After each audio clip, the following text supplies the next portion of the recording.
Welcome to the Future of Us Bookcast, your gateway to insights shaping our future. Today we're taking a look at a really pivotal book, Michael Lewis's The Big Short, Inside the Doomsday Machine. And it's more than just finance, isn't it? It's a deep dive into how systems fail, how institutions get blind, and, the few people who saw the 2008 crash coming. Exactly, that systemic view is key. And Michael Lewis, well, if you've read Liar's Poker, you know he has history with Wall Street. He was at Salomon Brothers back in the 80s. Right, and he talks about being paid, like, insane amounts of money for basically knowing very little. He even admitted it. Yeah, which is wild. He left in 88 apparently fully expecting some kind of massive crash, a great reckoning, he called it. He thought all the, let's say, the fraud and just plain stupidity had to catch up eventually. But it didn't. Not for ages, anyway. The system just kind of absorbed the hits and got bigger. And Lewis argues that what defined the Wall Street that did eventually crash in 2008 wasn't just greed, but how competence got pushed out by, well, a mix of fraud, arrogance, and, frankly, people just not understanding their own business. That arrogance, he nails it right at the start with this quote from Tolstoy. Okay. It sets the whole tone. Let me read it. The most difficult subjects can be explained to the most slow-witted man if he has not formed any idea of them already. But the simplest thing cannot be made clear to the most intelligent man if he is firmly persuaded that he knows already without a shadow of doubt what is laid before him. That's powerful. And it's really the core of the book, isn't it? That idea of intellectual closure. Totally. The Wall Street bigwigs, the traders, the CEOs, even the rating agencies, they were so sure, so convinced their models were right, their AAA ratings meant something solid. They couldn't see the simple truth underneath it all, which was, That the whole global financial system was teetering on mortgages given to people who just couldn't possibly pay them back. And their intelligence, ironically, just made them more sure they were right. Blinded them. right. Okay, so let's get into the prologue. It's called Poltergeist. Yeah, so Lewis is waiting like 20 years after Liar's Poker for this big collapse he predicted. But Instead, college kids are using his book as a how-to guide, Yeah. like embracing the craziness he was trying to warn about. It's incredible. The system just kept rolling, absorbing things like long-term capital management, the dot-com bust. It just got bigger, more leveraged. Lewis has this great line, something like, "Why bother fighting your parents' world when you can just buy it and sell it off?" The money was just too good, too tempting to question the foundations. Which makes that moment with Meredith Whitney in October 2007 even more. Yep. Jarring. She's a bank analyst, right? Yeah. And she basically stands up and says, Citigroup, one of the biggest banks on earth, is so badly run it'll have to cut its dividend or, essentially go under. And the market just tanks. On her word, almost $400 billion wiped off U.S. stock market value in like a day. Because her argument was different. It wasn't the usual stuff about corruption or scandal, which Wall Street could kind of handle. Right. Lewis really hammers this point. He writes, this woman wasn't saying that Wall Street bankers were corrupt. She was saying that they were stupid. And that was the killer insight. Stupidity, incompetence.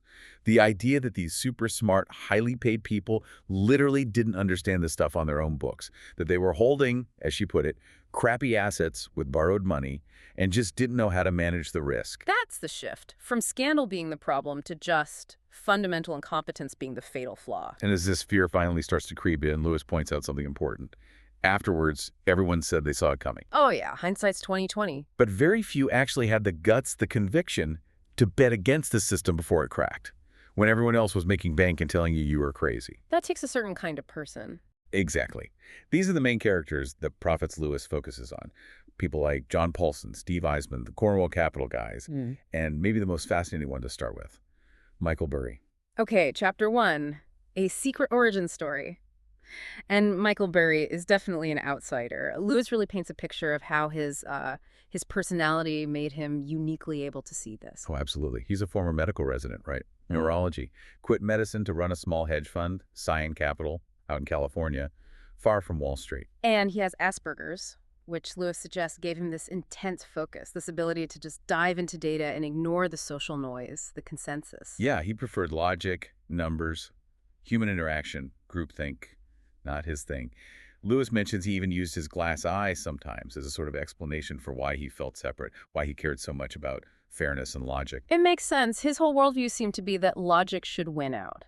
which, wasn't exactly how Wall Street worked in the 2000s. Not at all. And his investment style came straight from that logic-based approach. Yeah. Classic Benjamin Graham value investing. Right. Digging for companies that are overlooked, unfashionable, maybe misunderstood. Companies selling for less than they're technically worth if you just liquidated them. Hard, lonely work. And Burry was convinced you couldn't learn it in a classroom. He had this quote, Lewis includes, "I also immediately internalized the idea that no school could teach someone how to be a great investor. If it were true, it'd be the most popular school in the world with an impossibly high tuition. So it must not be true." Ah, I love that. It sums up his whole independent streak. And it led to his famous IC strategy. The ick strategy, yeah. He deliberately looked for stocks that made most people recoil, just go ick, because he figured that emotional reaction created bargains. Like that Avant Corporation example. The company's management is facing criminal charges. The stock tanks to $2. And Barry buys it, because the underlying value, the logic, was still there, hidden by the ick, and then it gets bought out for $22 a share, betting against disgust.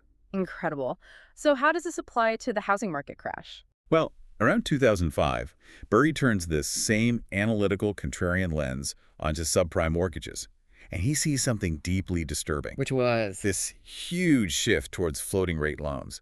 By 2005, like 75% of new subprime loans weren't fixed rate. They had these low teaser rates for the first couple of years. Oh, the teaser rates. I remember those. Looked great up front. Exactly.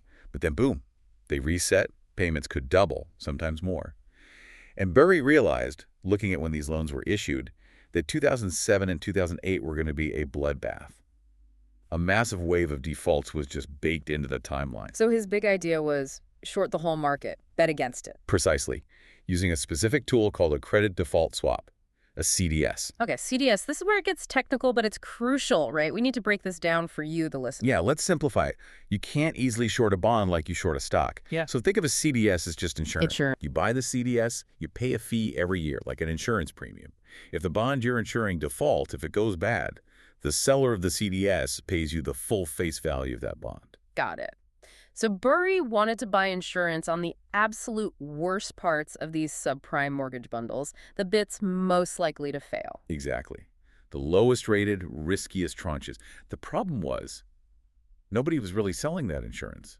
Wall Street basically thought these things were pretty safe, especially when bundled together. So he had to actually push them, the big firms, Goldman Sachs, Deutsche Bank. He had to convince them to create this insurance market for him. Pretty much. And this is where that institutional blindness that Tolstoy, quote, really kicks in. They didn't seem to care which specific bonds Burry wanted to insure. They just looked at the rating, AAA, BBB, whatever. Exactly. They priced the insurance based on the rating agency's opinion of safety, not on the actual underlying loans or the looming reset dates Burry had identified. Lewis uses that brilliant analogy, right? It's like Buying flood insurance. You're buying insurance on a house in a known floodplain right down in the valley for the exact same price as insurance on a house way up on a hill. It made no sense. Burry was getting catastrophe insurance dirt cheap. But it wasn't smooth sailing for him, was it? His own investors. Oh, they were furious. They'd hired him to pick stocks, value investing style. Now he's spending millions of their dollars on these weird insurance premiums for bond bets they don't understand. And because he had to pay the premiums regularly, it looked like he was losing money on paper month after month. Right. Mark-to-market accounting was killing him. Even though his underlying thesis was correct, he was getting hammered by his own clients, demanding their money back.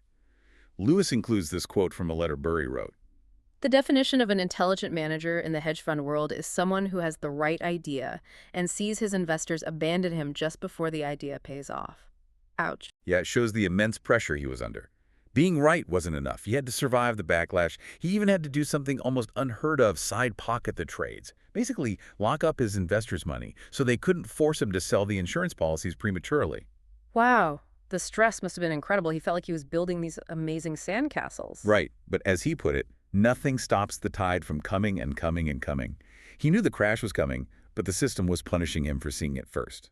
Okay, let's shift coasts. Chapter 3 introduces Steve Eisman and Greg Lippman. The chapter title is fantastic. How can a guy who can't speak English lie? Yes.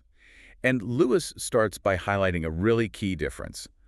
The stock market versus the bond market. Right. The stock market, lots of small investors, more regulation. It's relatively, well, maybe not clean, but policed. More transparent anyway. The bond market, that was the Wild West. Huge institutions trading obscure stuff amongst themselves, very little oversight.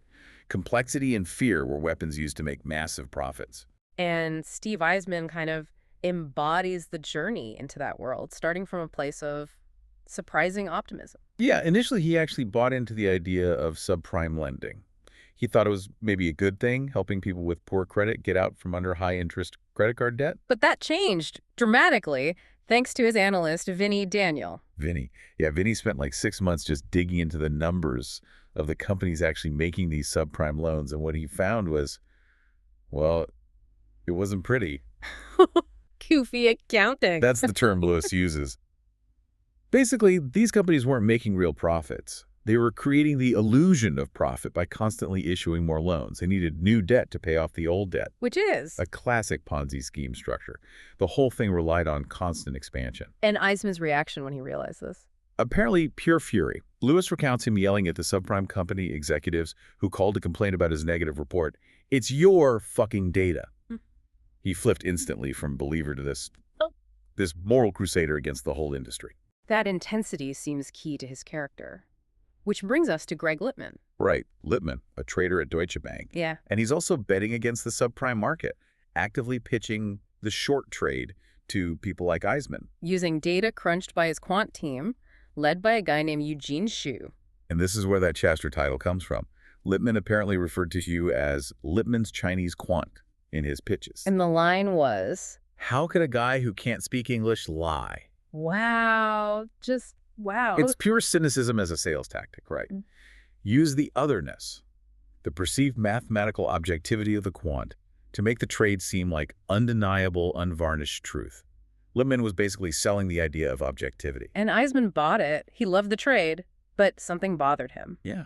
Why was Lippmann at Deutsche Bank so eager to sell him insurance against bonds that Deutsche Bank itself was helping to create and sell? Who was actually taking on the ultimate risk? It wasn't Goldman or Deutsche Bank holding the bag. No.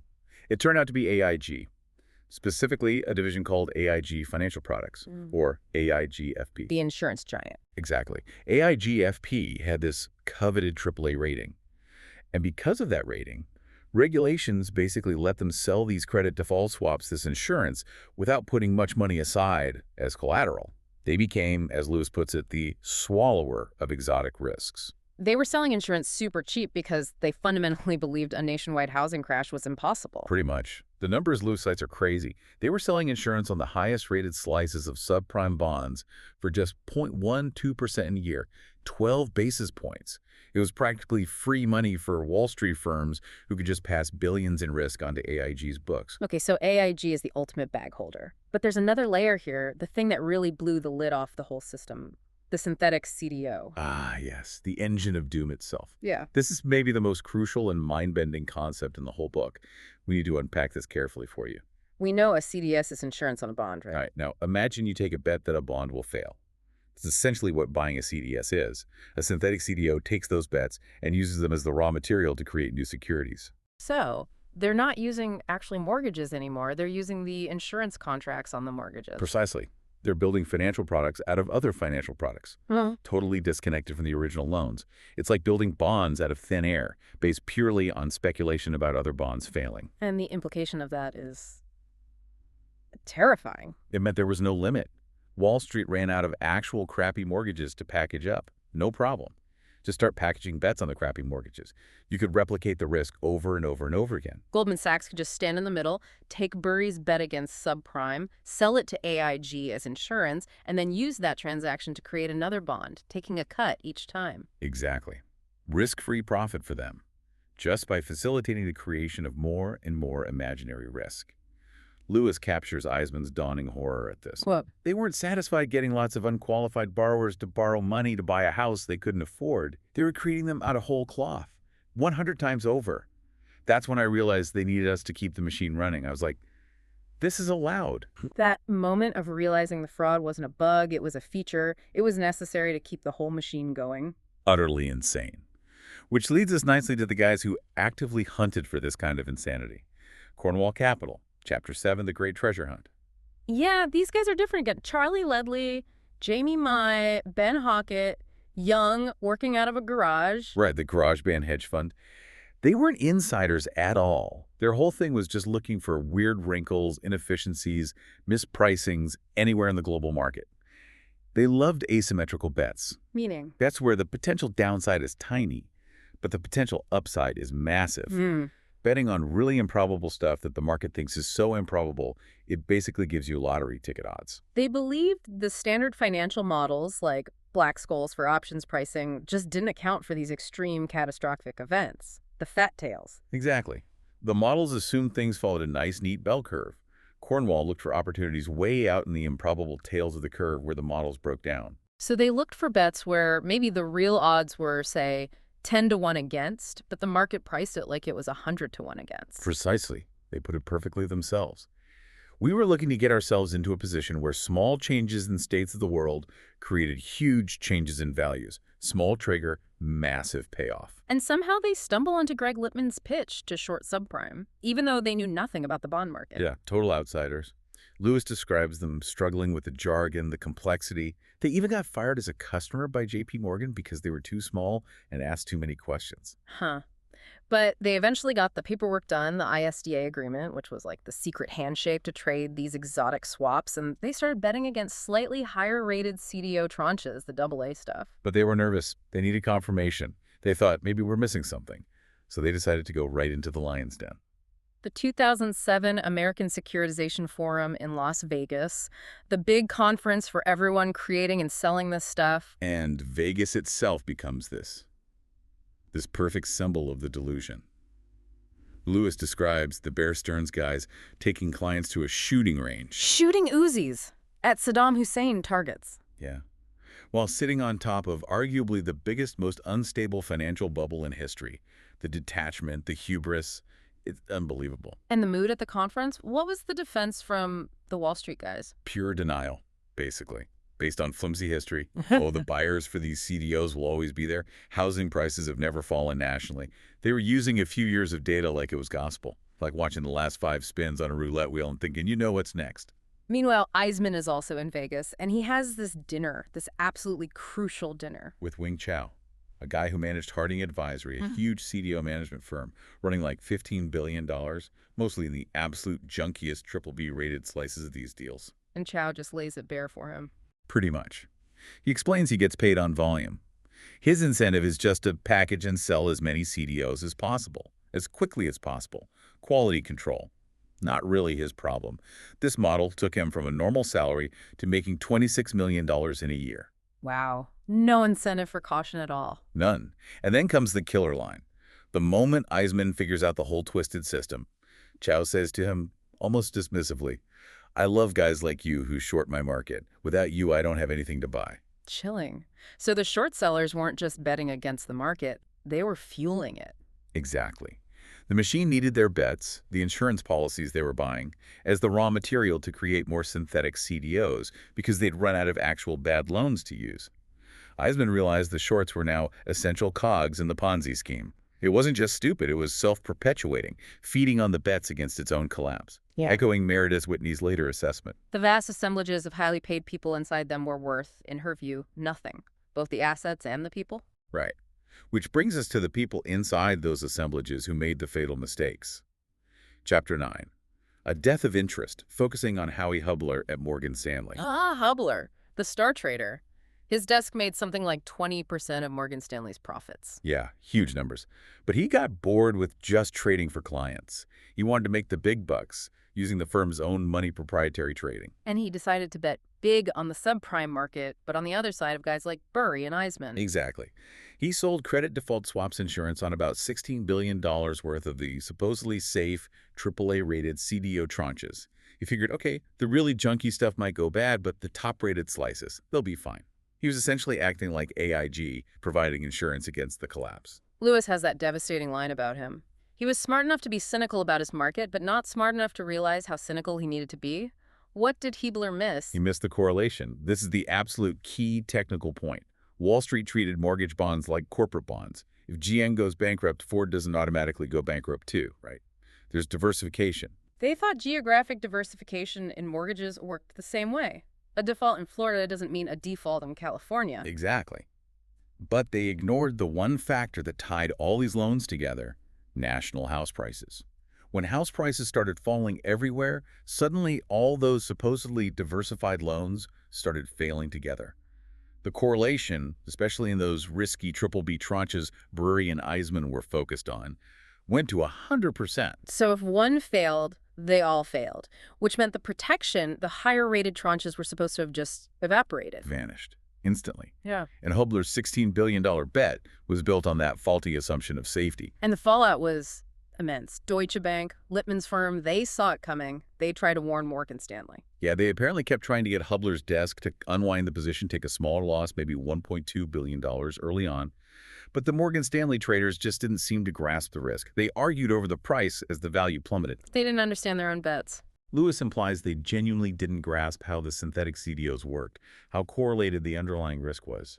That $16 billion position became worthless when underlying mortgage losses hit just 8%. Total failure of risk management. And the CEO, John Mack, had to admit it publicly. Yeah, in this painful public confession.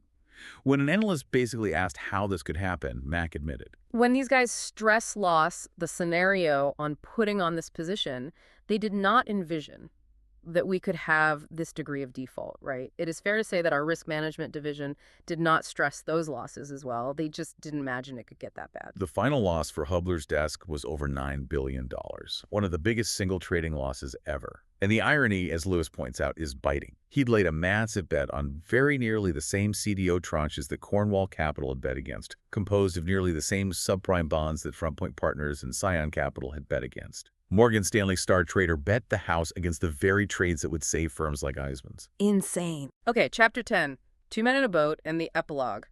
This is where it all comes crashing down. Yeah, early 2007, the ABX index starts to slide. That's the warning flare. March 2008, Bear Stearns implodes, the market freezes. Then September 2008, Lehman Brothers fails, and it's game over. The great reckoning Lewis anticipated finally arrives. For Steve Eisman, this wasn't just financial vindication, it was moral, right? His fund doubled. Absolutely. He saw the banks collapsing as justice. Justice for the exploitation, the deception. He famously declared, "The investment banking industry is fucked. That Wall Street has gone down because of this is justice." For him, it was a crusade. And the Cornwall Capital guys, the garage band. They hit the jackpot. Those cheap insurance policies they bought costing maybe $1 million a year, they paid off at something like 80 to 1. They sold their CDS contracts, worth $205 million on paper, to desperate banks like UBS and Citigroup for $60 million cash, a huge win. Selling fire insurance back to the arsonists while the house is burning down. Pretty much. Lewis describes the banks as sweating and moaning, trying to price the risk they themselves created. Total vindication for Cornwall's fat tail strategy. Then comes the government response. TARP. The bailout. Right. The $700 billion Troubled Asset Relief Program, sold as a way to buy up toxic assets, but very quickly became just a way to inject cash into the failing banks to prevent total systemic collapse. And the AIG situation was particularly galling. Oh, yeah. The government lends AIG $85 billion to keep it afloat. And where does a huge chunk of that taxpayer money immediately go? Straight out the back door to pay off AIG's insurance obligations, the CDS contracts to banks like Goldman Sachs. Goldman got over $20 billion, effectively a direct taxpayer bailout of their risky bets. Which just solidified the whole too-big-to-fail nightmare. The institutions that caused the crisis got saved. While homeowners who were preyed upon lost their homes. Lewis quotes his old boss John Gutfreund again, perfectly summing up the hypocrisy. It's laissez-faire until you get in deep shit. As soon as the risk hit the bank's shareholders and threatened the system, boom, it gets transferred to the public. Exactly. Private profits, socialized losses. And what about Michael Burry? The first one to see it all. He was proven right spectacularly. 489% gain for his fund over its lifetime. Absolutely vindicated on the analysis. But the personal cost was immense. The stress, the fight with his investors, being ignored, even ridiculed. Yeah, he felt completely isolated. Lewis writes about his deep frustration that even after being proven right, the recognition wasn't there. He shut down his fund, Scion Capital, just couldn't deal with the hostility of the financial world anymore. He had this quote that's just heartbreaking. I honestly think that's what killed it for me. I was looking for some recognition. There was none. I trained for the Olympics, and then they told me to go and swim in the retard pool. Just brutal. So the epilogue. What's Lewis's final take on the whole thing? It wasn't just panic, a crisis of confidence. No, he demolishes that idea. It wasn't irrational panic. It was rational recognition of reality. as he puts it. A crowded theater burned down with a lot of people still in their seats. The fire was real. And the problem wasn't really that Lehman failed, but that it was allowed to get so big and take such huge risks in the first place. Exactly. The systemic risk wasn't just the size of the banks. It was the sheer volume of these unregulated side bets. The CDS, the synthetics piled on top of them. That's what made their failure potentially world-ending. And Lewis traces it back to a fundamental change in Wall Street itself. Yeah, the shift from private partnerships where the partners' own money was truly on the line to public corporations, he argues. No investment bank owned by its employees would have leveraged itself 35.1 or bought and held $50 billion in mezzanine CDOs. When the risk belongs to distant shareholders, not the people making the decisions, recklessness becomes easier, almost rational for the individuals involved. Okay, so let's try and boil down the main arguments Lewis is making throughout The Big Short. What are the core components of the catastrophe he reveals? Well, first, you've got the baseline fraud. Right. The shady accounting and the subprime lenders, the fact that it was basically a Ponzi scheme needing constant growth. Okay. Second, the massive failure of the regulators and, crucially, the rating agencies. They bless this stuff with AAA ratings, using flawed models they refuse to update, basically enabling the whole machine, especially AIGFP. Right. Third element. The derivatives themselves, especially the synthetic CDO.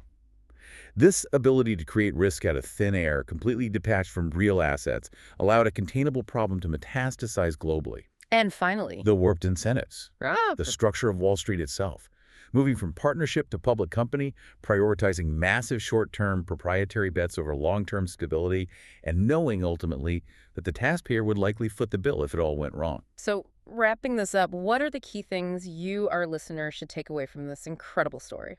Well, first, understand that the bond market and the stock market are different beasts. The opacity in bonds creates huge information gaps that insiders can exploit. Be wary of complexity. Second takeaway. Independent thinking matters.